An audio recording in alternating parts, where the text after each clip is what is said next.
Hey guys, it's your best fight friends. I'm Kelsey. That's Rachel. And right now, I hate Rachel's face. UFC. Let's just talk about Rachel. Let's bring into our show how we just got into a fight. We did. And now we're up here talking about other stuff instead of how we hate each other's faces. I don't hate your face, though. You won't say it on camera, but you seem like you hated my face downstairs, didn't you? No, I never hate your beautiful face. Don't act all you downstairs. You were giving me a tongue lashing of a lifetime, telling me I need to be more kind. Yes. Is this the evidence of I'm being more giving kind? people. This is real talk with Right. Kelsey and Rachel. Not everything is always. I mean, it's pretty good though. Honestly, we just got through Winter Apocalypse here. We did. We survived. Then we had our little tiff about something stupid. I don't remember what it was. And now we're up here talking about the fights. Yeah. So UFC Vegas 19. The main event of that was Curtis Blaydes versus Derrick Lewis, and Derrick Lewis. Whoa! First of all, I didn't expect that result. I knew Derrick Lewis coming in. Like, I knew what he had possessed in previous fights, but I just thought, this is another level. Curtis Blaydes, with his skill, he's young and gonna coming up. He's like 20. I don't remember how old he is, but he's like 25ish, let's say. And Derrick's 36. Yeah. And he's a guy who's just gonna just thump him down to the ground and keep it on the ground and just do that stuff. And then even as the fight was going on, it seemed like Blaydes seemed pretty technically sound with his striking, where he was doing some interesting things.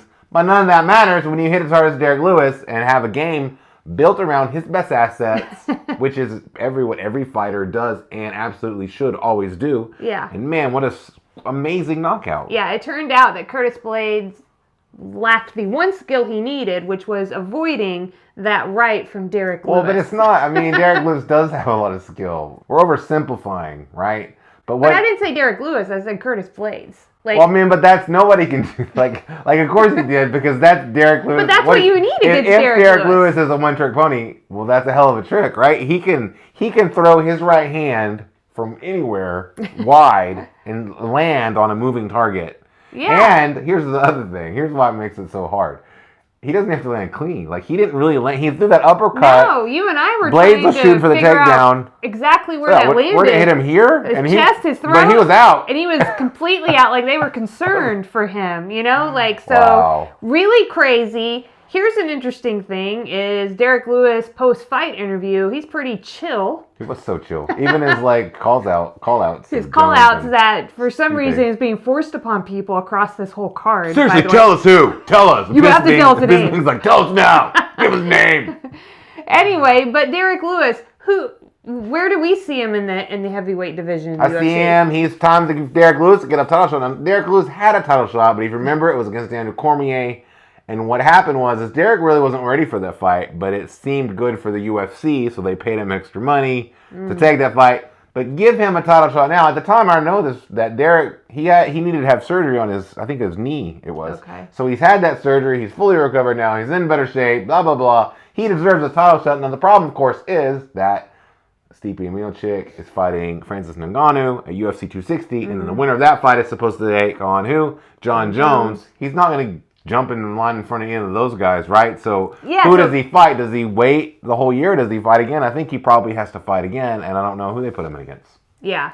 I honestly, when he brought up John Jones, I actually find, on one hand, I find it interesting. I think that I would like to see John Jones in against other heavyweights before he fights the winner of Ngannou-Stipe. Yeah. I don't really understand that. That would be a guy that you... Nobody's asked me. But on the other hand, Derrick Lewis is such a wild card that I'm do I want to see John Jones in? You know what I mean? It's a difficult thing. And not to, take anything away from Derrick Lewis, he shouldn't get, all the shots because he's got, this one powerful, thing. He has other skills on top of it, but he even said tonight in his post-fight interview that he couldn't get warm in the locker room before the fight, and so he didn't feel warm in the fight, and so he knew that he was just setting everything up for this, you know?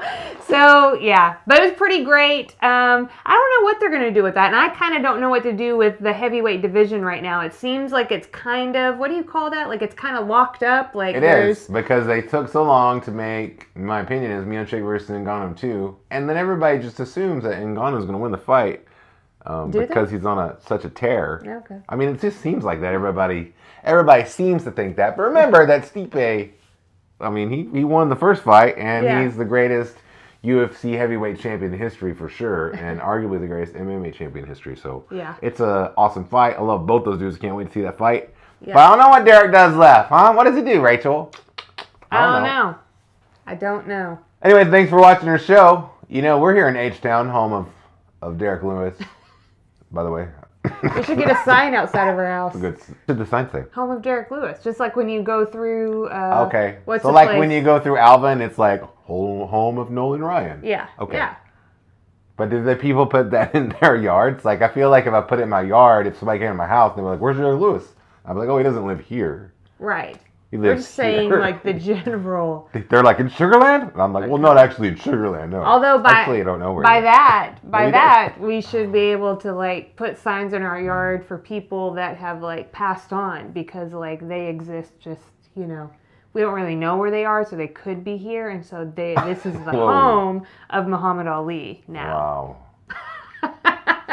I don't even know. I don't think people would receive that very well, so maybe we just. I mean, you just made it up. I don't know if you would have to come with some charts, some PowerPoints, maybe describing your. I think I'd have ideas around there that. There would have to be like a little plastic holder where you could like take one with like an explanation of what was going on here. Yeah. Well, maybe we'll do that. Yeah. Maybe we'll get it.